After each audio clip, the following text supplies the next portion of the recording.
The gunshot never came. That was the strange part. Do Ha-yeon stood in the center of a warehouse in Seoul, with 6 of his most loyal men behind him, and 3 traitors kneeling in front of him. And everyone in that room expected blood. Instead, his phone rang. He did not move. Nobody in that warehouse moved. A ringing phone in the middle of an execution was not normal, and Do Ha-yeon did not tolerate abnormal things. He let it ring twice, staring at the men on the concrete floor, deciding whether the interruption was worth acknowledging at all. It rang a 3rd time. His second in command, a quiet man named Baram, who had never once in 9 years raised his voice, leaned toward him and whispered 4 words that changed everything. "It is from America," Do-ha answered. A woman's voice, trembling, unfamiliar, spoke on the other end. "Sir, I am calling about Ren Calloway. She gave birth 10 months ago." Silence. "To your son." The kneeling men were forgotten. The warehouse was forgotten. 10 months. He had a son who was already 10 months old, learning to crawl, maybe learning to stand, and no one, not one person in his entire organization, had told him. His hand tightened around the phone until his knuckles went pale, and for the first time in years, Baram saw something on his employer's face that was not calculation. It was fear. If you are already feeling that knot in your chest, imagine what it feels like when the story keeps going. Stay with us until the very end. Subscribe so you never miss what happens next, and drop a comment telling us where in the world you are watching this from tonight. Ren Calloway had not vanished because she stopped loving him. She vanished because she was carrying something more dangerous than a broken heart. She was carrying his child into a world that did not know it existed, and somewhere along the way, someone inside his own organization had made certain it stayed that way. 10 months earlier, the divorce papers had been signed in a lawyer's office in Gangnam, quiet, cold, and final. Ren had walked out with nothing but a suitcase and a folder of documents, her heels echoing down a marble hallway that felt colder than any winter she had known. What she did not know yet, standing in the elevator with her hands shaking, was that she was already 6 weeks pregnant. She found out 3 weeks later, alone, in a pharmacy bathroom in a city she had chosen at random because it was far from everything she knew. Atlanta. She sat on the edge of a motel bathtub for nearly an hour that night, staring at a plastic stick, running through every possible version of what came next. Tell him, and risk her son growing up as a bargaining chip in a war she barely understood. Say nothing, and raise a child alone in a country where she knew no one. She chose the second option before the sun came up, packed the little she had, and never looked back. She changed her last name. She told the few people who asked that her husband had died overseas. It was easier than the truth, and safer too, because the truth was this. She was not running from Do Ha-yeon. She was running from the people who wanted him destroyed, and a child was the easiest weapon anyone could ever use against a man like him. Do Ha-yeon was not a man people whispered about with curiosity. They whispered about him with fear. Rival organizations paid tribute rather than test him. 2 former prosecutors had quietly resigned rather than build a case they knew would never survive a single week. Politicians who once ignored his calls now returned them within the hour, sometimes within minutes. Men who had grown up on the same streets as him, hardened by the same violence, still lowered their eyes when he walked past, as though looking at him too long might cost them something they could not name. Only one person had ever walked away from Do Ha-yeon and lived to build a life apart from him, his wife. That alone should tell you something about who Ren Calloway really was. They had met 4 years earlier in a rainstorm outside a small coffee shop, the kind of meeting that sounds invented until you remember that real life is often more absurd than fiction. She had spilled coffee on his jacket, apologizing frantically, certain she had ruined something expensive belonging to a stranger who looked like trouble. He had laughed instead of reacting the way his men expected him to react. Something about her refusal to be afraid of him, when everyone else in his life trembled, undid something in him that he did not know needed undoing. For 2 years, he was, in the only ways that mattered to her, a good husband. He remembered the anniversary of her mother's passing without being reminded. and sat with her quietly on that day every year, saying nothing, simply present. He learned to make the tea she liked, the way her grandmother used to make it, standing awkwardly in their kitchen the first time, burning his fingers on the kettle while she laughed at him from the doorway.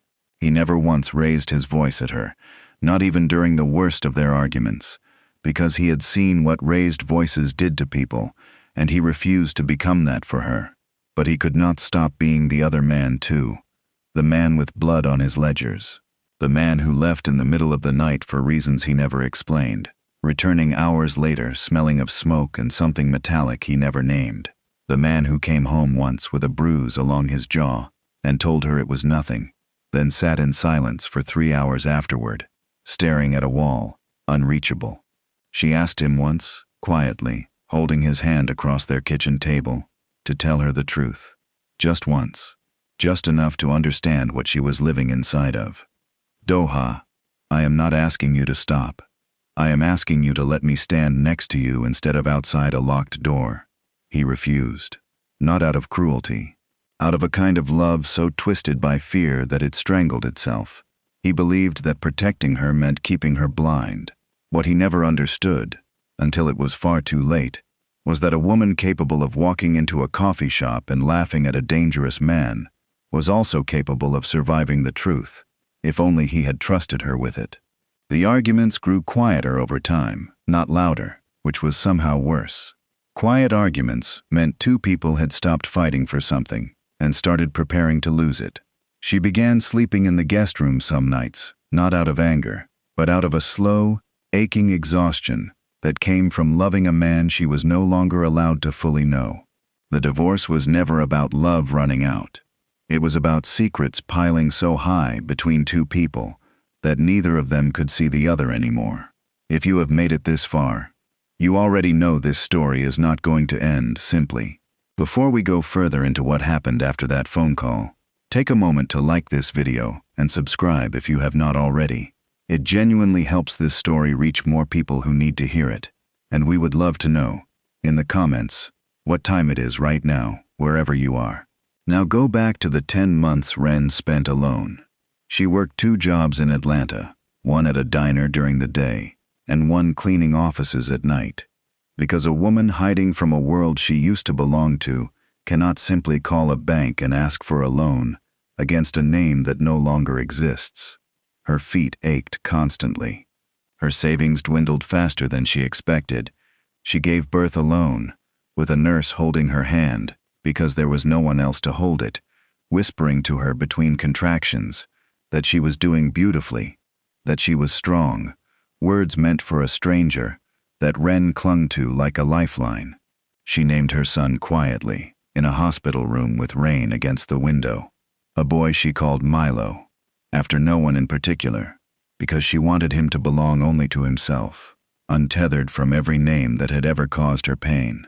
She told herself, every single night, rocking him in a second-hand chair in a 1-bedroom apartment with a leaking faucet she could not afford to fix, that this was safer, that somewhere far away, Do-ha-yeon did not know, and because he did not know, no one could use the boy against him. She repeated it like a prayer on the nights Milo would not sleep. On the mornings she counted coins for formula. On the evenings she stared at her phone and did not call the one number that could have solved every financial problem she had. She was wrong about one thing. Someone did know. Inside Doha's organization, a man named Osric Tellon had served as his closest advisor for 11 years. Older than Doha by a decade, trusted with the ledgers, the routes, the names of every informant inside the police department. When Ren disappeared, it was Osric who was tasked with finding her, to make sure she would not become a liability, someone who might one day talk to the wrong people. Osric found her within 2 months. He stood across the street from the diner, where she worked for nearly 20 minutes one afternoon, watching her carry plates to a table, watching her laugh with a regular customer, watching the swell beneath her uniform that told him everything he needed to know before he ever confirmed it through other means. He never told Doha, because a son was inheritance, and inheritance was power. And Osric Tellon had spent 11 years watching another man's name sit above every door that should have belonged to him. He had built half of the organization's most profitable routes with his own hands, and watched Doha take the credit simply by virtue of blood and reputation. If Doha never knew about the boy, there would be no heir to challenge Osric's growing influence within the organization. And if, one day, the boy needed to disappear entirely, there would be no one left to ask uncomfortable questions. For 10 months, Osric managed the silence like a second business. He intercepted a single letter Ren tried to send to an old friend back home, one that mentioned a name too close to the truth. He redirected 2 men who came too close to finding her on their own initiative, reassigning them to routes on the opposite side of the country within days. He smiled at Doha across dinner tables, called him brother, poured his wine, and let him grieve a marriage he did not know had already produced a child. The call that shattered that silence came from an unexpected place. A junior member of the organization, a young man named Tejo, with no stake in Osric's ambitions and nothing to gain from staying silent, had stumbled onto old financial transfers Ren had once made, and recognized her real name buried beneath the alias, while auditing an unrelated account. Frightened of what he had found, and more frightened of what would happen if he stayed silent and it was discovered later that he had known, he made the call himself, hands shaking so badly he had to redial twice.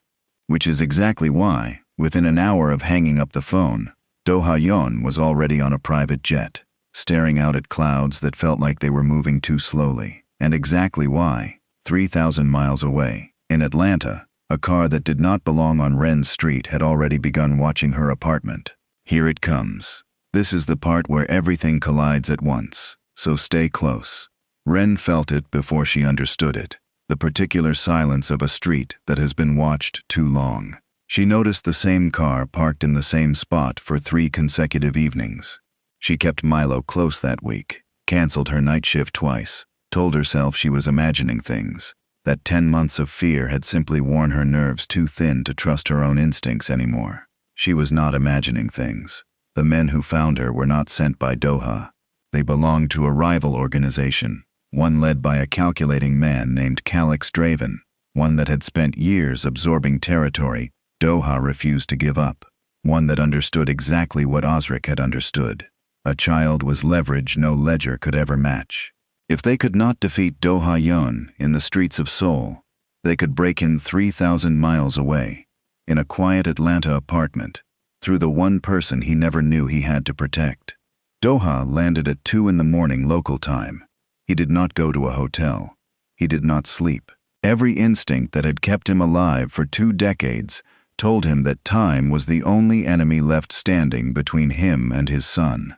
He called every contact he had ever cultivated in the American South, half of them men who owed him favors from a decade earlier, half of them men who feared what would happen if they refused him now.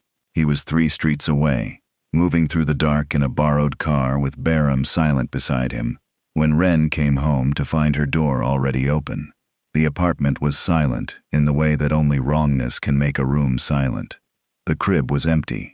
The blanket Milo always slept with had been left behind, folded neatly on the floor, a message as much as a mistake, a signature left by men who wanted her to know exactly how easily they had walked through her life. Her son was gone. She did not scream. She did not collapse. 10 months of surviving alone had built something in her that fear alone could not undo. She stood frozen for exactly 4 seconds. Long enough to feel the entire floor of her world drop away, and then she picked up her phone with steady hands and called the only number she still remembered by heart, a number she had sworn she would never use again. Doha answered before the first ring finished. "They took him," she said, her voice cracking on the last word, despite every effort to keep it steady. He did not ask who she meant. He did not ask how. Something in his chest went cold and sharp all at once. He said only, "Where are you?" And then he was already moving, already redirecting every man he had called in ahead of him, already turning 2 decades of accumulated fear into something useful for the first time in his life. What followed was the longest hour of both their lives, told from 2 places at once. In one, Doha's men swept the city with a speed and violence that had made his name feared for 20 years, calling in favors, threatening allegiances, tearing through the underworld of a city that was not even his own, kicking down doors that belonged to men who had never expected the Korean organization to reach this far. In the other, Ren sat in an empty apartment with her son's blanket pressed against her chest, refusing to cry, because crying would not bring Milo back. But clarity might, and clarity was the only thing she had left to offer. It was Ren, not Doha, who realized where they had taken him. She remembered, from the men who had once watched her on Doha's behalf years earlier, back when she was still his wife, and still under his protection whether she wanted it or not, that abandoned properties near the old shipping docks were used to hold things no one was supposed to find. It was a memory from a life she had tried to forget, resurfacing at the exact moment it mattered most. A detail she had overheard once during an argument she was never supposed to hear. She told Doha. He believed her instantly, because some part of him, even after everything, had never stopped trusting her judgment, had never stopped believing that she saw things more clearly than any man on his payroll. The warehouse at the docks held no dramatic gunfight, no explosion, none of the chaos the rival organization expected. Doha walked in alone, unarmed, hands open, because he understood something his enemies did not. A child in the room meant every weapon became a liability, meant the first shot fired would be the last mistake anyone in that building ever made. Instead, he offered something far more dangerous, to men who had built their entire plan on the assumption that he would come in with rage. He offered patience. He spoke to Calix Draven with a calm that unsettled everyone in the room more than gunfire ever could, his voice low and level even as every man behind him kept a hand near a weapon they had been ordered not to draw.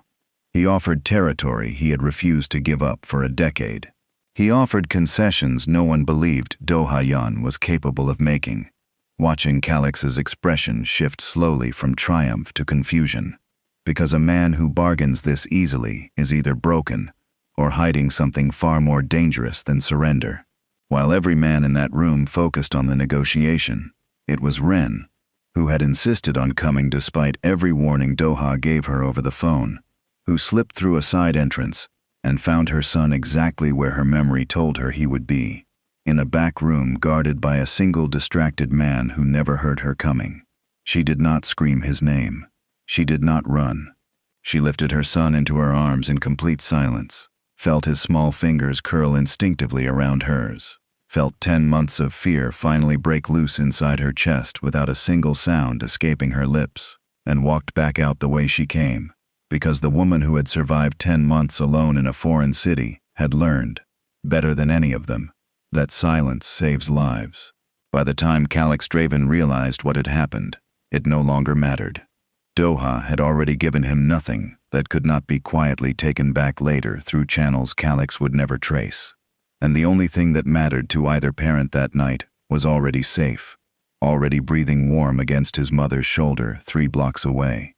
If this moment has your heart racing the way it has ours, this is exactly the point in the story where we ask you to hit that subscribe button and drop a like, because what comes next is the reason we wanted to tell this story in the first place. Back in the apartment, hours later, Doha stood in the doorway of a home that had never belonged to him, watching a woman he had failed rock a child he had never held. The two of them bathed in the pale light of a single working lamp. Ren looked up at him, exhausted, wary, but no longer hiding. "Do you want to hold him?" Doha crossed the room like a man walking toward something he did not believe he deserved. When Milo was placed into his arms, his hands that had signed death warrants and shaken the grip of men twice his size without flinching, trembled uncontrollably. He looked down at his son for the first time in 10 months of existence he had never known about, at the small face that somehow already carried the shape of his own eyes, and the only word that came out of him was quiet, broken, and entirely honest. "I am sorry." He was not apologizing to Ren, not in that moment. He was apologizing to the boy in his arms, for every month of life he had already missed, for a silence built by another man's ambition, for a world he had built that had nearly cost him the only thing that had ever made that world feel worth surviving. Ren watched him for a long moment before she spoke, her voice steady now, for the first time all night. Now you understand why I had to disappear. It was not forgiveness. It was not reconciliation either. It was simply the truth, laid bare between two people who had once loved each other enough to marry, and had lost each other because one of them believed protection meant silence. Osric Tellen's betrayal did not stay buried. Within a week, the organization that had run on his careful management of secrets discovered exactly what he had done, and men who once called him brother stopped meeting his eyes the way they once stopped meeting Doha's. Teho, the junior member whose courage had started everything, found himself promoted to a position Osric had once occupied, a quiet irony that was not lost on anyone in the organization. What happened to Osric afterward is not something this story needs to describe in detail. What matters is that the silence he built to protect his own ambition became the very thing that ended it. Some men spend their entire lives building empires. Others spend their lives building families. Doha Yon believed, for most of his life, that he could have both without choosing between them. He learned, in the space of a single phone call and the longest week of his life, that an empire built on secrecy will always eventually demand a family as payment. He chose differently in the end, not because he stopped being a dangerous man, because he finally understood that the people who loved him deserved more than his silence, even when the truth was frightening. Ren never moved back to Seoul. Doha never asked her to. Instead, he became the kind of father who flew across an ocean every month, rather than the kind of husband who once refused to explain a bruise across his jaw. He learned to sit through Milo's first steps over a video call because he could not always be there in person, and he learned that this too was a kind of love he had never allowed himself before. The love of showing up even when it was inconvenient, even when it cost him something. It was not the ending either of them had once imagined for themselves. It was, perhaps, the only ending that could have actually lasted, because it was built on something their marriage never had: honesty, even when it was hard, especially when it was hard. If you have stayed with this story until this final moment, we want to know one thing from you. If you were Ren, would you have told him the truth the moment you found out? Or would you have disappeared exactly the way she did to protect her son? Tell us honestly in the comments, because we read every single one of them. If this story moved you the way it moved us to tell it, make sure you are subscribed, leave a like before you go, and stay close, because the next story we have waiting for you might be even harder to walk away from.